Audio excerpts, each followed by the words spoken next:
Bonsoir. Vous est-il déjà arrivé de faire un rêve tellement réaliste que vous aviez du mal à savoir si c'était seulement un rêve ou la réalité, ou alors de vivre des moments dans votre vie de tous les jours et avoir cette sensation étrange de l'avoir déjà vécu? C'est précisément ce genre de situation que vivent certains personnages dans les chroniques de minuit. Bienvenue à vous, voyageurs de la nuit. Installez-vous confortablement. Préparez-vous pour un voyage au cœur de l'imaginaire et du monde des rêves. Je vais vous raconter l'histoire de James Ascott.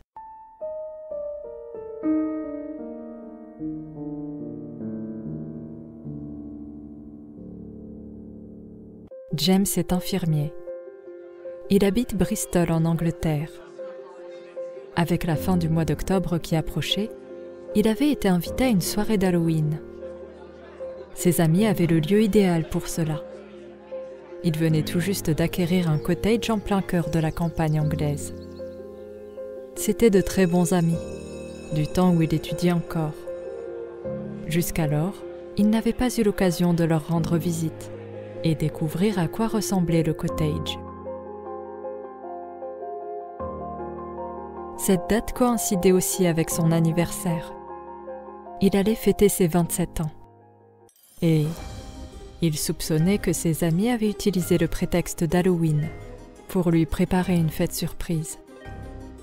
Comme chaque année à cette occasion, tous les membres de sa famille l'appelaient pour lui souhaiter un bon anniversaire. La dernière personne avec qui il avait parlé était son père. Celui-ci lui dit que fêter ses 27 ans était un peu particulier pour les hommes de la famille. James eut du mal à comprendre ce que son père voulait dire par là. Mais celui-ci changea rapidement de sujet. Il lui souhaita un bon anniversaire et lui demanda de ne pas hésiter à l'appeler s'il en ressentait le besoin. En fin d'après-midi, il rentra l'adresse dans son GPS. Il espérait trouver facilement et ne pas se perdre dans le dédale de petites routes de campagne. James prit la route, scrutant le ciel de temps à autre, en espérant que la météo soit clémente. Il faut dire que le temps est très changeant en Angleterre. L'espace d'un instant, le soleil brille, et d'un coup, il peut pleuvoir en continu pendant des heures. Il était sur la route depuis au moins 30 minutes. Après avoir traversé les grands axes sur des routes saturées de véhicules, il emprunta des chemins plus paisibles et peu fréquentés. Mais il se mit subitement à pleuvoir des cordes. James enclencha les essuie-glaces et alluma les phares de la voiture, car il commençait à faire nuit. Pour une raison inexpliquée, son GPS commença à faire des siennes et n'indiquait plus le chemin à suivre. Pendant quelques secondes, il détourna les yeux de la route pour voir pourquoi le GPS ne fonctionnait plus. Mais en relevant les yeux, il s'aperçut qu'il y avait quelqu'un en plein milieu de la route. Il appuya de toutes ses forces sur la pédale de frein et essaya d'esquiver la personne pour ne pas lui rentrer dedans.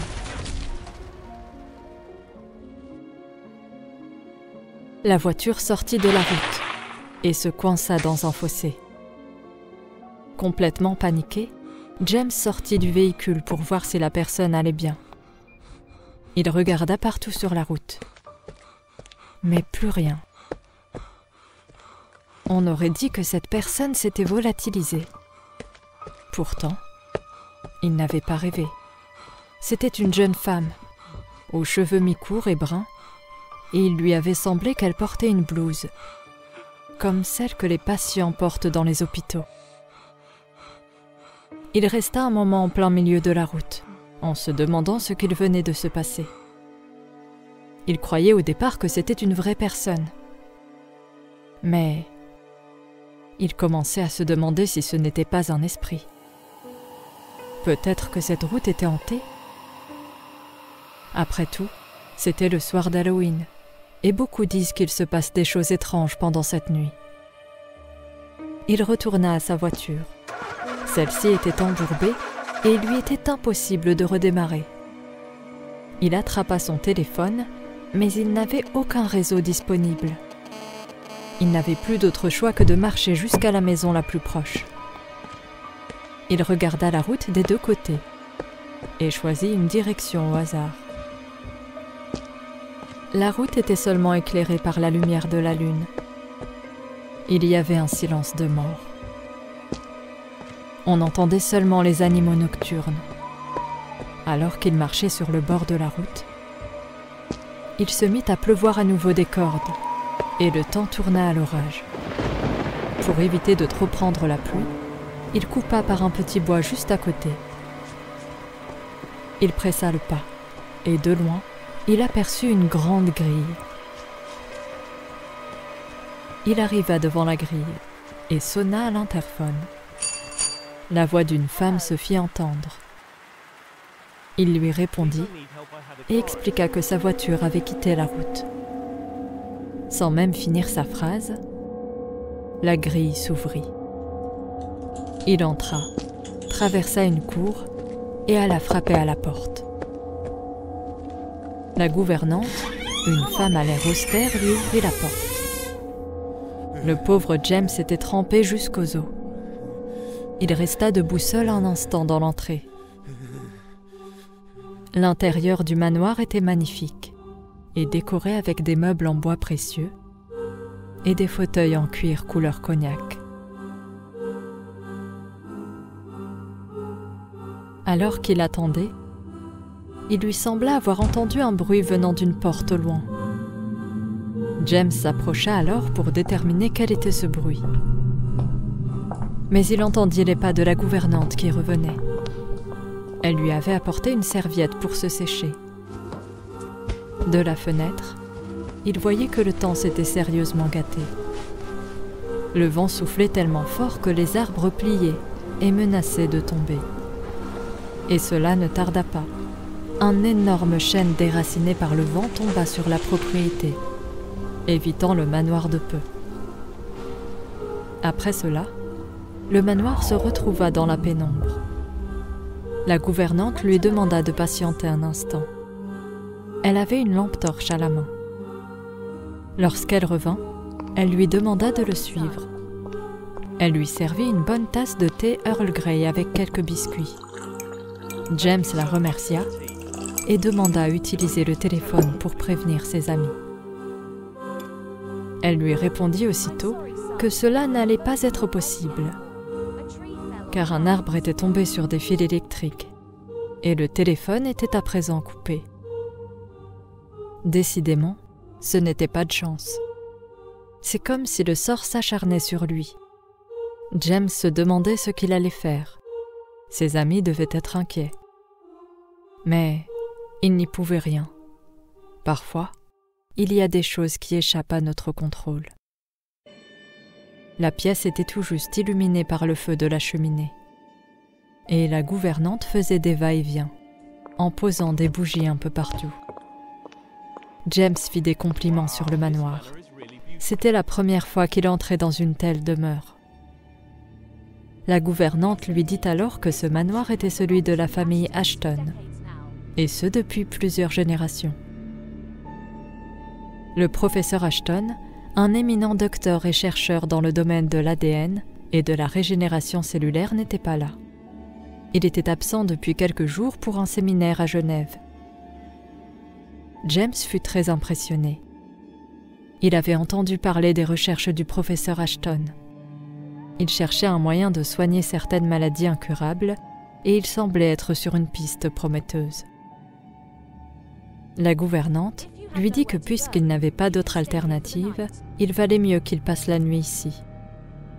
Elle le laissa terminer sa tasse de thé et alla lui préparer une chambre à l'étage.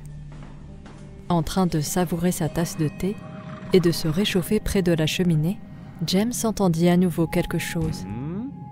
Il regardait tout autour de lui, se retournant même pour voir s'il n'y avait personne derrière lui. Il se sentait mal à l'aise dans ce manoir. Et il avait la curieuse impression que quelqu'un ou quelque chose l'avait conduit ici. La gouvernante entra dans la pièce et l'invita à le suivre. Il lui demanda alors si elle avait entendu un bruit. Elle lui dit que c'était seulement le bruit de la tempête, et il y avait aussi le manoir. Il est tellement ancien que le bois craque et fait du bruit. Elle aussi au début était effrayée, mais avec le temps, elle s'y était habituée. James, lui, n'était pas rassuré. Ce début de soirée commençait comme un de ces films d'horreur qui lui arrivait de regarder, et où le personnage principal s'égare dans un endroit inconnu. Et en général, ça ne se termine pas très bien pour lui. La gouvernante lui montra sa chambre. C'était une grande pièce. Il y avait un lit à baldaquin, et on aurait dit que cette pièce était restée figée dans le temps. Elle avait laissé une lampe torche sur la table de nuit. Complètement épuisé par tout ce qu'il avait vécu jusqu'à maintenant, il se mit au lit sans tarder. La tempête faisait un bruit effrayant. Et à chaque coup d'éclair, la chambre qui était dans la pénombre s'illuminait, dessinant sur les murs des ombres et formes terrifiantes. C'est alors que James sentit sa couverture glisser. Il se redressa pour la récupérer. Et là, au pied de son lit, se trouvait quelqu'un. Un fantôme tendait sa main vers lui. Effrayé et surpris, il sursauta et cria, se couvrant le visage avec la couverture. Puis, lorsqu'il se décida à ouvrir les yeux, plus personne. Il était complètement choqué, mais malgré cela, un détail le frappa. C'était la même apparition qu'il avait vue en plein milieu de la route.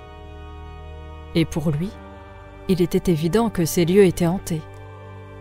Quelque chose d'horrible avait dû arriver par ici. Il aurait aimé faire des recherches pour découvrir si un drame avait eu lieu dans les alentours. Mais comme il n'y avait plus de courant, il n'avait aucun moyen de se renseigner. Il revoyait la scène dans sa tête encore et encore, et plus il y pensait, plus il se demandait si ce fantôme avait un message à lui faire passer.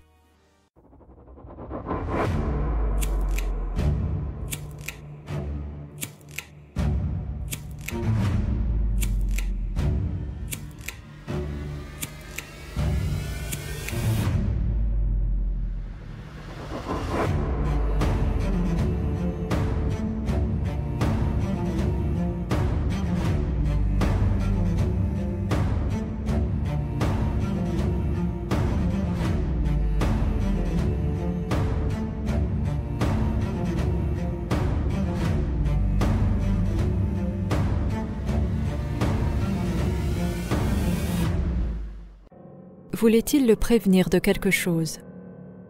Dans l'incapacité de s'endormir, il resta éveillé et faisait des allers-retours dans sa chambre.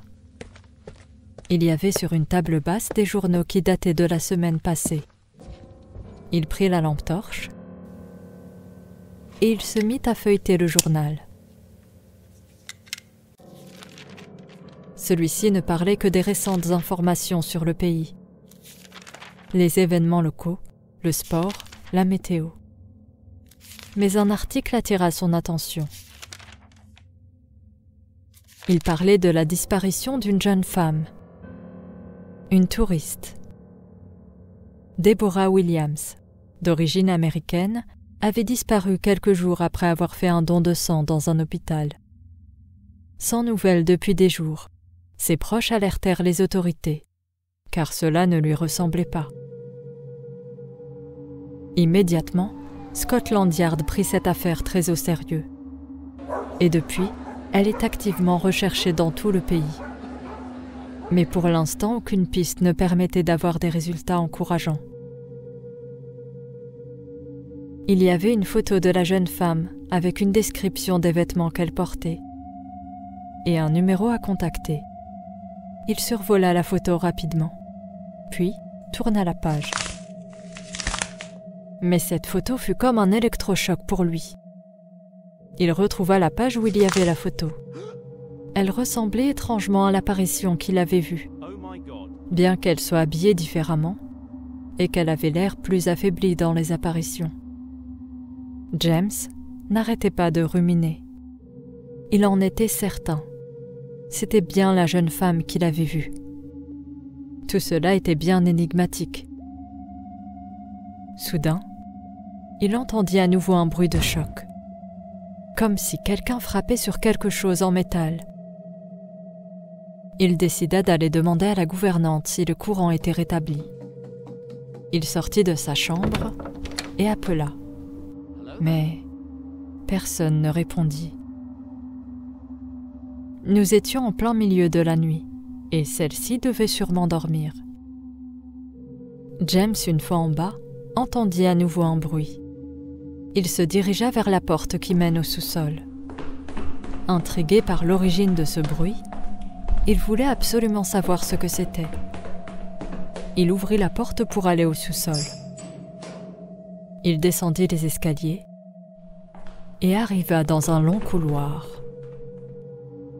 Au bout de celui-ci, il y avait une autre porte. Lorsqu'il arriva devant elle, il constata avec étonnement que celle-ci avait un petit boîtier pour entrer un code. Il se dit alors qu'il n'était pas censé être là, et il s'apprêtait même à rebrousser chemin. Mais la curiosité était plus forte que lui. Il posa sa main sur la porte, et il observait le boîtier. La porte s'ouvrit, sans doute à cause de la panne d'électricité. Elle s'était ouverte sans pianoter le code. Il poussa la porte et il resta un moment ébahi par ce qu'il voyait. Il y avait une sorte de laboratoire avec du matériel de recherche. Des machines, des microscopes, un ordinateur. Il semblait qu'il y avait de la lumière et que cette partie était alimentée par un générateur électrique. Celui-ci faisait un bruit atroce. C'était donc lui qui était à l'origine du bruit qu'il entendait et qui l'agaçait. Il appuya sur l'interrupteur. L'ordinateur s'alluma alors. Il y avait des notes faites par le professeur Ashton sur un sujet d'expérience sur la modification de l'ADN. Intrigué et passionné par son travail, James se mit à lire. Il s'agissait de recherches sur un sujet qui présentait des caractéristiques hors du commun. Cette personne était capable, après une coupure ou une autre blessure, de se régénérer à une vitesse tout à fait exceptionnelle. Il y avait même des informations sur l'origine de ce sujet. Apparemment, la mère de celui-ci, une archéobotaniste, était en voyage en Amazonie. Elle était enceinte et au début de sa grossesse, elle rencontra dans le cadre de ses recherches une tribu indigène reculée d'Amazonie. Les femmes de la tribu ayant constaté son état lui auraient donné pendant une grande partie de sa grossesse une tisane fortifiante, qu'elles ont l'habitude de boire pour favoriser leur santé et celle de l'enfant qu'elles portent.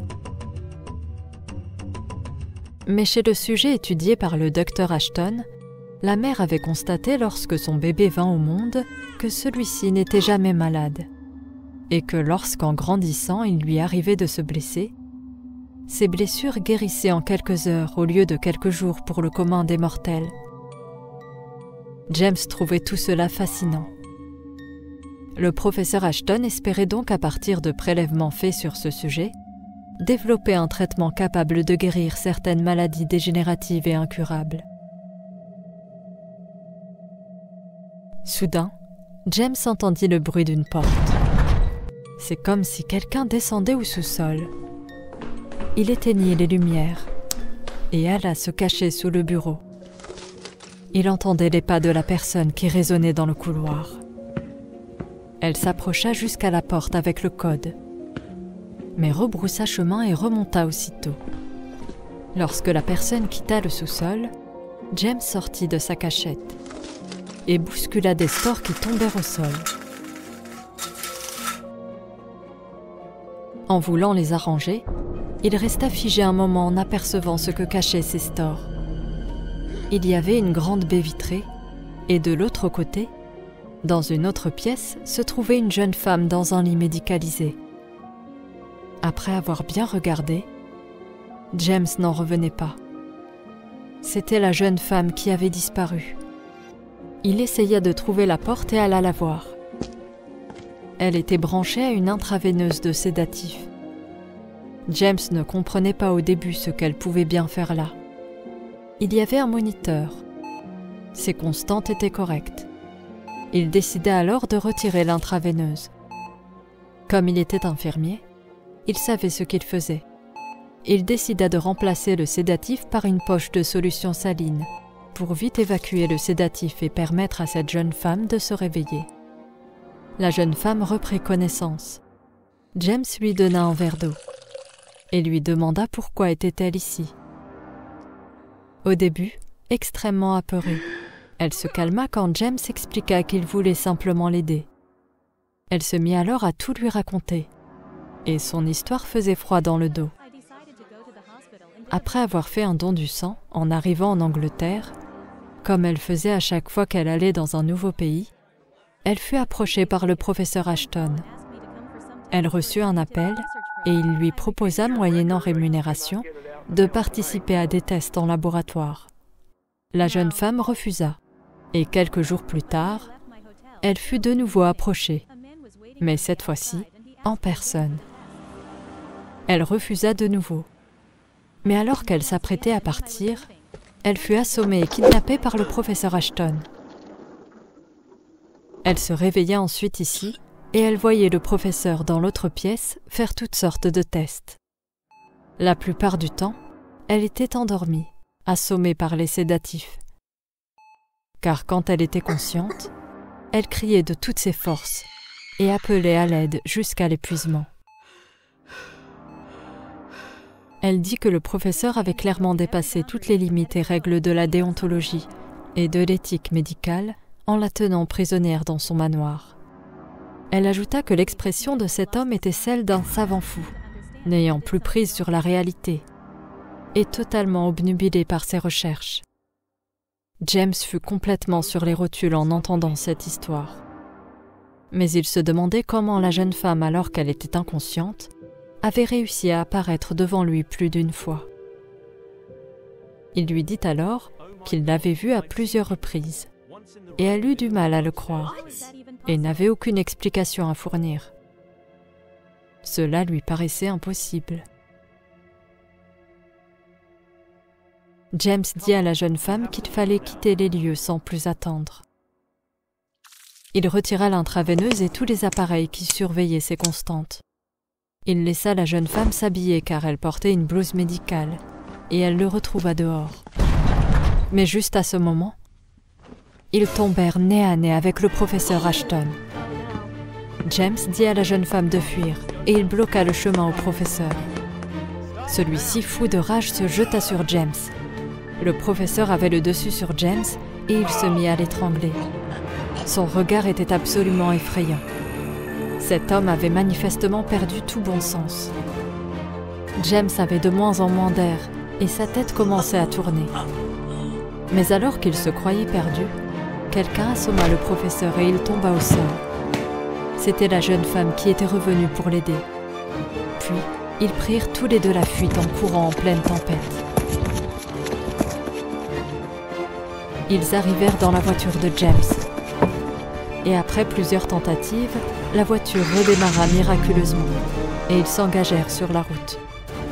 Mais le cauchemar était loin d'être fini. Le professeur Ashton se trouvait au milieu de la route, une arme à la main. Paniqué, James lui fonça dessus. Le professeur tira, mais personne ne fut touché. En voyant la détermination de James, le professeur s'éloigna de la route. James roulait à toute vitesse sans s'arrêter un instant, de peur d'être suivi par ce savant fou. Ils arrivèrent à un poste de police et ils expliquèrent toute la situation. Plusieurs voitures de police arrivèrent au manoir du professeur Ashton, mais celui-ci avait pris la fuite. Il n'y avait que la gouvernante qui ne comprenait absolument rien à ce qui se passait. Heureusement, celui-ci fut appréhendé à l'aéroport, où il s'apprêtait à prendre l'avion pour la Suisse. Quant à Deborah, la jeune femme kidnappée, elle remercia James pour son aide. Avant qu'elle s'en aille, il lui donna un conseil. Si sa particularité a poussé un professeur reconnu par ses pairs à dépasser toutes les limites pour l'étudier tel un rat de laboratoire, peut-être devait-elle faire profil bas, pour éviter d'attirer l'attention sur ce don unique qu'elle possédait.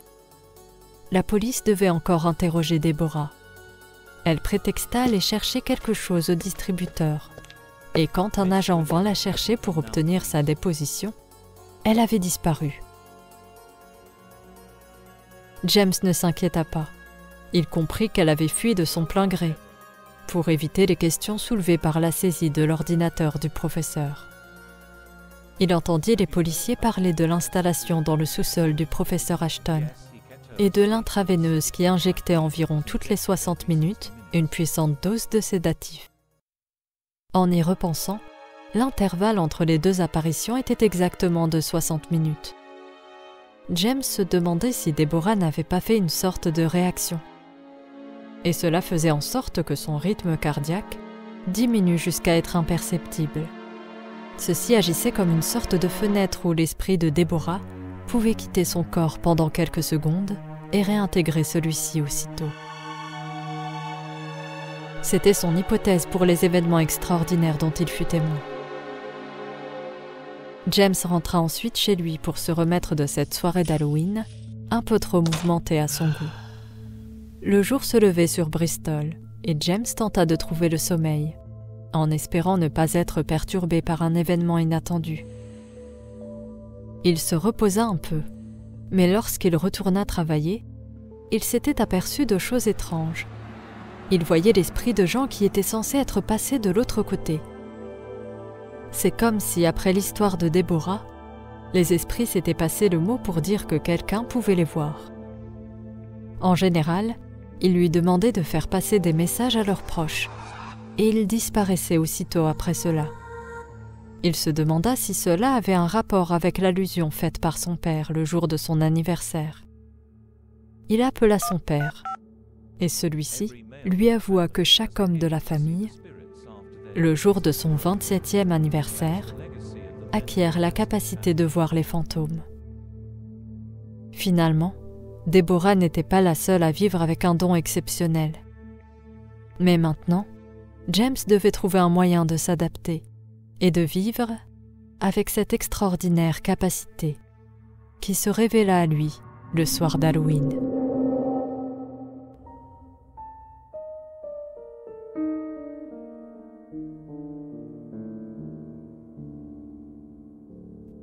Merci d'avoir suivi cet épisode. N'hésitez pas à mettre un pouce bleu et à vous abonner.